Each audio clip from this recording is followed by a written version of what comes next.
What up, nerds? It is Travis here with another toy review and comparison. Today we're going to talk about the Star Wars Mandalorian helmet, which came out, I don't know what the official release date was. I had pre-ordered mine from Target back in, I think, November, and I just got this 2 days ago, March 30th. So we're going to do a quick unboxing, and then we're also going to compare it to the Hasbro Boba Fett helmet. I'm not actually going to go through the open box procedure because I already opened it, but we're just going to look over the box real quick, the packaging, and I didn't save my Boba Fett packaging, which I wish that I had now, because this is a significantly smaller box than the Boba Fett helmet was presented in. You just get some different angled views of the helmet. You can see a little bit of like concept art in the background. This is Star Wars Black Series all over it. There's the top of the box. There's the bottom with all the legal junk there. When you've opened up the box, this is everything that's inside. You get the helmet instruction manual, legal warnings and stuff like that in every different language conceivable. You get the little ear flashlight attachment, and then of course you got the helmet. I have to say, right out of the box, I was shocked at just how shiny and metallic and reflective it looks. Like, it's definitely like a cheap plastic helmet, but it looks like metal. It looks fantastic. As you just saw in that shot right there, when you flip it upside down, it triggers these little red LEDs inside. I don't remember ever seeing that in the show, but it's a really cool detail. And I'll actually just get a little closer look there. You can see there's a lot of paneling details and stuff like that. These little square things here, it's actually kind of a soft foam rubber. And something that was missing in the Boba Fett helmet I'll get into a bit is it didn't have these at the top here, which is nice because some people like myself have a real big head and a lot of hair. And so the little like band, the adjustable band that it comes with, I ripped it right out. It pops out easy. So, and I did the same thing with the Boba Fett helmet. Just to give you a little glimpse, this is what that band looks like.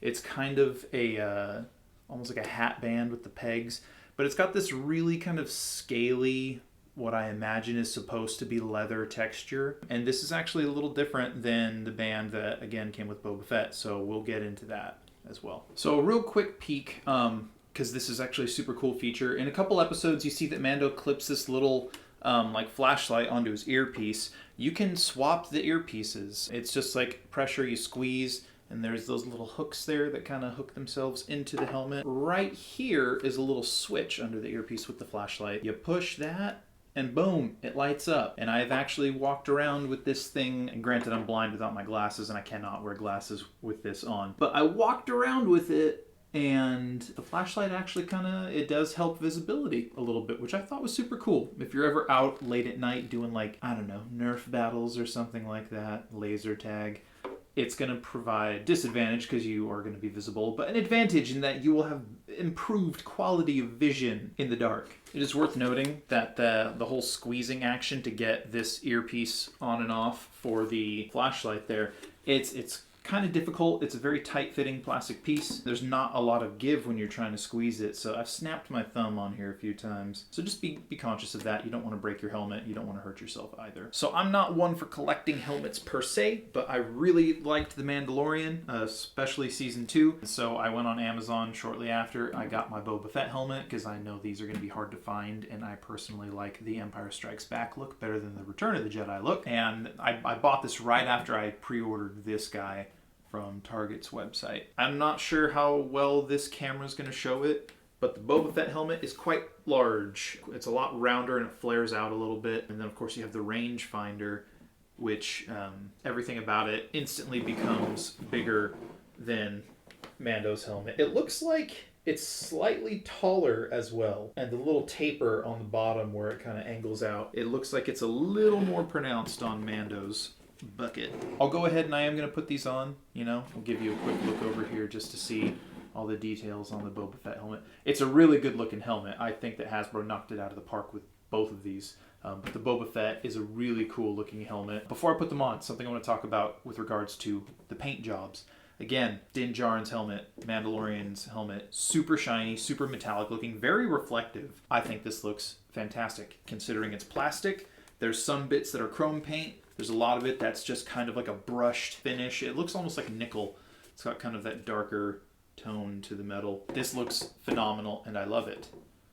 Empire Strikes Back Boba Fett is a really good color scheme. The texture of the paint, it's a flat, worn paint. It's very interesting, though. It's almost like the paint was just screen printed on.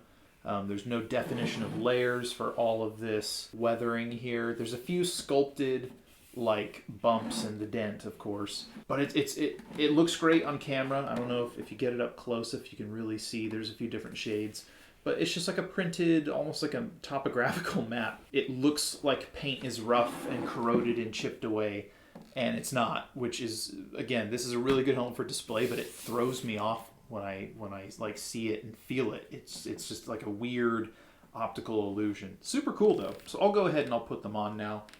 This was the internal headband that came with Boba Fett.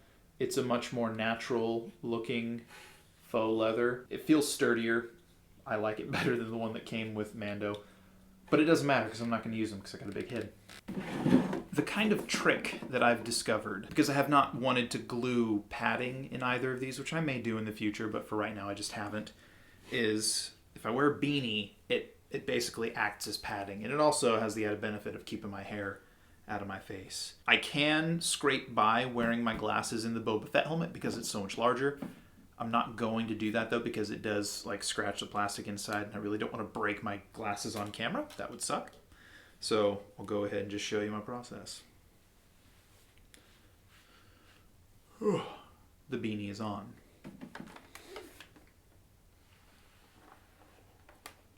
And the helmet is on. So I don't even know how well you're going to be able to hear me with that audio recorder. The helmet is very comfortable to wear. As you can see, it moves with my head pretty well while I have the beanie on.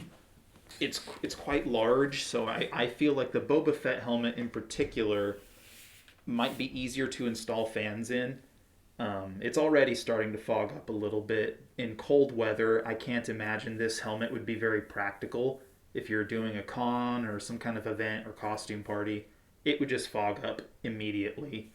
That being said, again, it's very comfortable. I wouldn't feel horrible wearing this for hours at a time. There's a good amount of open space here for airflow, and then there's actually some venting. I'll go ahead and take that off now. There's actually some venting in the back here, you can see, and there's just like a mesh through there, so it, again, allows airflow. I'll just give you a little rangefinder action there. So Boba Fett helmet, mostly practical, very comfortable, good airflow, large, visibility's pretty good. I do want to say this plastic I think is a little more difficult to see through than the Din Djarin helmet. I don't know if it's because it's a thicker plastic or a different mold. I don't know, but it is a little bit cloudy kind of looking through there, just kind of distorted shapes more than anything. And now I'll do the same for Din Djarin. All right, so this helmet, like I said earlier, looks like it's a little bit smaller than the Boba Fett helmet, and you can definitely feel it putting it on. There's not a lot of real estate inside. And one of the issues with that is now the helmet is going to fog up a lot quicker.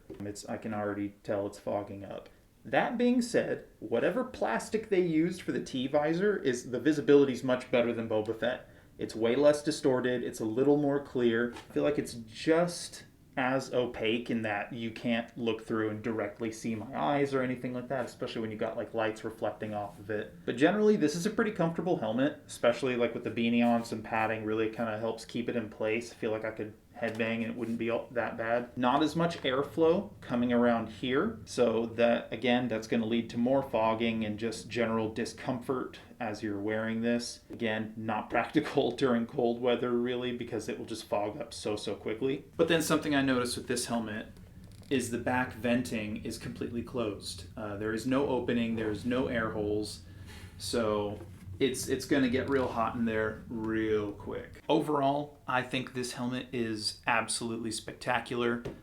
For the price that I paid, which I think was like $119.99, so $120. Well worth the wait. I don't have the money to invest in a 3D printer or cast of the helmet. I don't have the time or energy or, again, money to clean up like a rough cast and then paint it and all that. And then to buy something that's completely fully assembled, whether that's a fiberglass, resin, metal even, it's going to cost you hundreds and hundreds, if not $1,000. It adds up really quickly.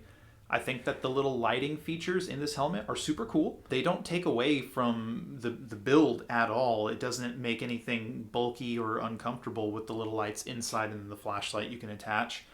I do wish the flashlight that you attach on the ear it was just like a magnetic piece. I think that would have been cool and more show accurate, and then just easier to put on and off. As it is, it takes a little bit of time and effort to get the earpiece flashlight off. I'm not going to be wearing that very often, if at all, at this point. This is just a gorgeous helmet. I think it works very well as a costume piece. I think it works awesome as display. This thing is fantastic. I really like The Mandalorian, and I really like Star Wars, and I really like this helmet. So I can't wait to start working on my costume a little bit more. I think this is going to be kind of that burst of inspiration that I need to really move forward with that. So I don't know. I might post videos of me working on it in progress or trying pieces on in the future. You guys let me know in the comments below if that's something anybody would be interested in. If you've got this helmet, what are your thoughts on it? Let me know in the comments below. Like, share, subscribe. And until next time, this is the way.